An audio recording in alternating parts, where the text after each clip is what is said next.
Halo sahabat YouTube semua, apa kabar? Jumpa lagi dengan Apit Nurholic Channel, orang yang paling ganteng di rumah saya sendiri. Oke, pada video kali ini saya akan bercerita kembali seputar cerita mistis dan horor. Sebelum kita lanjutkan ke ceritanya, jangan lupa pencet tombol subscribe terlebih dahulu. Baik, jadi kali ini saya akan bercerita tentang sebuah kisah yang berjudul Tragedi Sumur Misterius. Selamat mendengarkan. Jangan lupa juga sediakan kopi saat nonton video ini, biar hidup terasa nikmat. Jadi ceritanya saat malam Jumat, Seno pergi ke sumur tua yang berada tidak jauh dari pemukiman. Dengan bekal sesajen dia menghampiri sumur itu, ia meletakkan sesajen di pinggir sumur. "Sumi, aku datang membawa sesajen. Aku punya satu permintaan, yaitu kau harus membunuh Sei. Karena ia menolak cintaku." Angin pun berhembus. Tiba-tiba Seno merasa ada yang menyentuh pundaknya. Ia pun menolak. Seorang gadis dengan jubah hitam mendorongnya ke dalam sumur. Gadis itu pun tertawa. Hihihi, sesuai perintah. Tok tok tok, Sumi mengetuk pintu rumah Sri. "Siapa sih? Malam-malam begini ketuk-ketuk pintu, jangan-jangan hantu?" ucap Sri ketakutan. Dia tak jadi membuka pintu. Tolong aku, buka pintunya," ucap Sumi.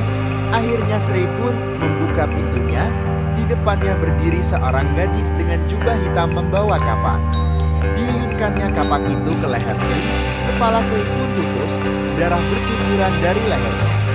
Pagi itu semua berkumpul di depan rumah Sri untuk melihat jasadnya.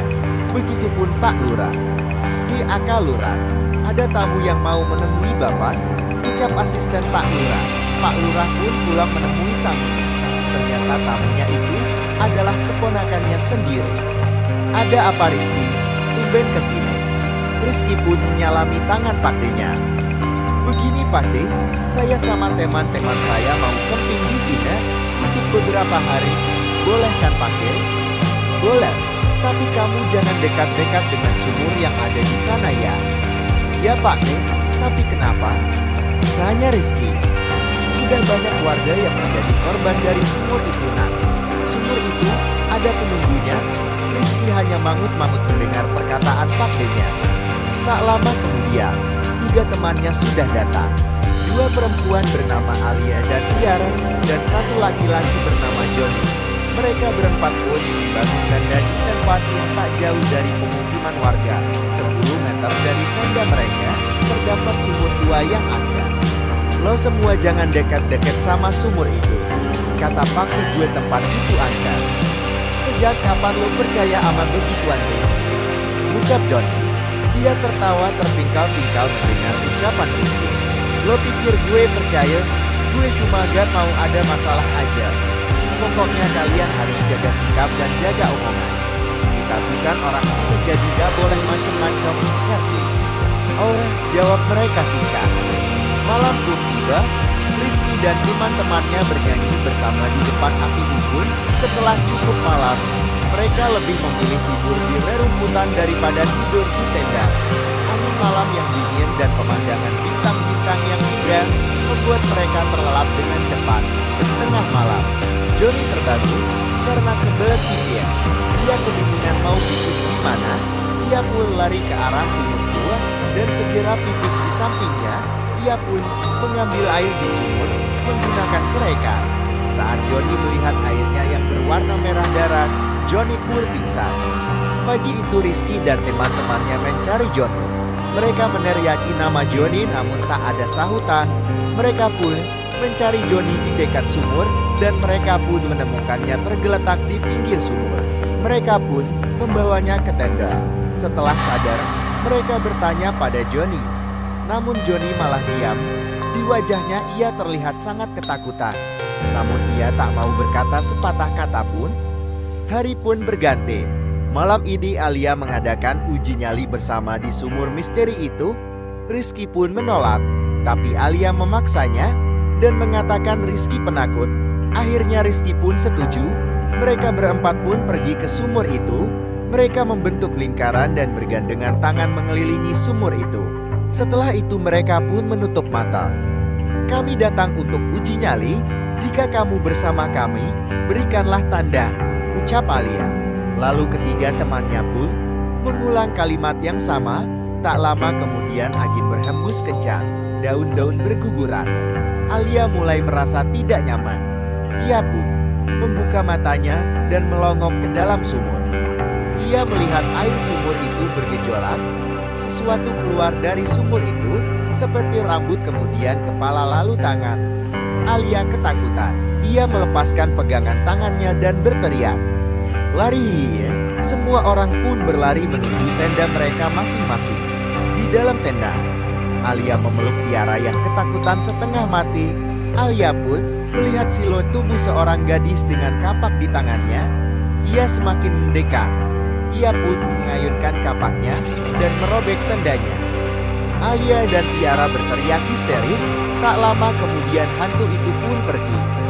Pagi itu, mereka berempat membereskan barang mereka dan pergi menuju ke rumah partnernya Rizky. Di tengah perjalanan, Alia melupakan sesuatu. Tapi gue ketinggalan di sumur kemarin," ujar Alia panik. "Gue bakal temenin lo ke sana." "Oke," ucap Johnny. Namun Alia menggeleng. "Gak usah, gue ambil aja sendiri." Alia pun kembali ke sumur itu. Sesampainya ia di sana, ia langsung mengambilnya dan bergegas untuk pergi. Namun saat ia menoleh, Sumi langsung menghujamkan kapaknya ke kepala Alia dan membuat kepalanya terbelah dua. Sementara itu Rizky dan teman-temannya menunggu Alia yang tidak juga kembali. Mereka pun memutuskan untuk pergi ke sumur. Sesampainya di sana, mereka syok sekaligus sedih atas tragisnya kematian Alia. Pemakaman Alia berlangsung sekitar 3 jam. Di kuburan, Rizky dan dua temannya merenung. Tiba-tiba seseorang menepuk pundak Rizky. "Apa kau dan teman-temanmu pergi ke sumur itu?" ucap gadis itu. Rizky pun mengaku, "Kau dan teman-temanmu akan mati." Tak lama lagi, dia tak butuh waktu lebih dari 3 hari untuk menghabisi korbannya, ucap wanita itu. Ia pun pergi meninggalkan pemakaman. Rizky masih bingung dengan perkataan gadis itu. Sementara itu Johnny mulai menangis. Ia lari meninggalkan pemakaman. Ia menuju ke jalan raya. Rizky dan Tiara pun mengejarnya. Namun mereka terlambat. Sebuah truk roda 6 melindas tubuh Johnny dan meremukkan tulang-tulangnya. Mulut Johnny pun memuntahkan darah. Setelah pemakaman Johnny, Rizky melihat gadis itu dan memegang tangannya. "Kenapa kau mengatakan itu tentangku dan teman-temanku? Siapa kau?" "Namaku Putri. Dulu ayahku juga mati karena dia." Rizky melepaskan pegangan tangannya. Putri pun langsung pergi meninggalkannya. Malam itu Rizky tidak bisa tidur. Dia memutuskan untuk pergi keluar. Menurutnya dengan berjalan-jalan sebentar, dia bisa menenangkan pikirannya. "Apakah aku akan mati?" Gumamnya terus-menerus. Tak lama kemudian Rizky merasa ada yang mengikutinya. Dia menoleh. Ternyata benar, seorang gadis berjubah hitam dengan kapak di tangannya kini berada tepat di depan Rizky. Gadis itu mengangkat kapaknya. Namun sebelum gadis itu membunuh Rizky, dengan cepat Rizky mengeluarkan pisau di sakunya dan melukai tangan gadis itu. Gadis itu merintih kesakitan. Ia pun berlari menjauh dari Rizky. Hantu kan tidak bisa berdarah, siapa dia? Rizky masih penasaran. Ia memutuskan untuk mencari orang yang baru saja ia lukai tadi malam. Di jalan, Rizky melihat Putri sedang berbelanja di pasar. Tangan kanannya diperban. Rizky pun segera menghampirinya. "Ada apa sama tangan lo?" tanya Rizky. Putri terlihat kebingungan mencari alasan. Ia pun berbohong pada Rizky dengan alasan digigit anjing. Namun Rizky tidak percaya. Diam-diam ia pergi ke rumah Putri dan masuk ke kamar Putri lewat jendela kamarnya. "Gue yakin Putri pasti nyembunyiin barangnya di sekitar sini," gumam Rizky sambil membongkar isi lemari Putri dan menemukan jubah hitam itu. Dia juga mencari ke kolong kamar tidur dan menemukan kapak di sana. Tiba-tiba ada yang memegang pundaknya. "Apa yang kau lakukan di kamarku?" marah Putri. "Lo yang udah bunuh teman-teman gue kan?" "Tidak, itu bukan aku," jawabnya dengan nada datar dan singkat. "Lalu ini milik siapa?" ucap Rizky sambil memperlihatkan jubah merat dan kapak. "Baiklah, karena kau sudah tahu, aku akan memberitahumu yang sebenarnya." Putri pun mempersilahkan Rizky duduk di kasurnya dan mulai bercerita. "Namanya Sumi, dia penunggu sumur itu. Dulu ayahku dan 2 temannya melemparkannya ke sumur itu. Ayahku tidak mau ada saksi yang melihatnya sedang merampok rumah Sumi. Makanya dia melakukan itu. Tapi setelah ayahku membunuh Sumi, teman-temannya mati satu persatu dengan cara yang tidak wajar. Di hari ketiga, ayahku menceritakan semuanya pada ibuku. Dan di hari itu juga aku menemukan ayah mati di kamarnya, dia gantung diri." Putri berhenti bercerita dan mulai menangis. "Tapi kenapa lu nyimpen kapak sama jubah ini?" tanya Rizky.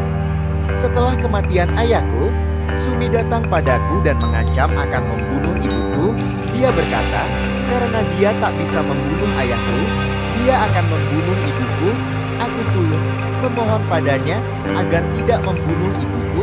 Dia setuju, tapi dengan syarat aku harus menjadi budaknya setiap kali dia ingin balas dendam. Ia akan menggunakan tubuhku untuk melakukannya." Dia menutupi wajahnya untuk menyembunyikan air matanya. Rizky mencoba menenangkannya, tapi Putri malah mendorongnya. "Pergilah sebelum Sumi menyuruhku untuk membunuhmu." Marahnya, Rizky pun pergi. Di rumah, Rizky segera mengemasi barang-barangnya. Begitu juga Tiara. Mereka buru-buru pamit dan pulang ke kota. Di tengah perjalanan, kabut tebal muncul. Putri berdiri di tengah jalan. Dengan kapaknya, di samping kanannya ada Alia dengan kepala terbelah 2 dan di samping kirinya Jody dengan badannya yang remuk dan mulut penuh darah. Dia mulai mengangkat kapak itu. Rizky pun kebingungan. Ia langsung membelokkan mobilnya dan menabrakannya ke pohon. Kepalanya berdarah. Begitu juga Tiara. Sementara itu senyum puas terukir di wajah cantik Putri. Dan cerita pun selesai. Demikian cerita horor atau mistis kali ini. Semoga terhibur. Jangan lupa like, komen, dan subscribe. Terima kasih bagi yang sudah menonton. Sampai jumpa lagi di video cerita mistis dan horor berikutnya. Wassalam.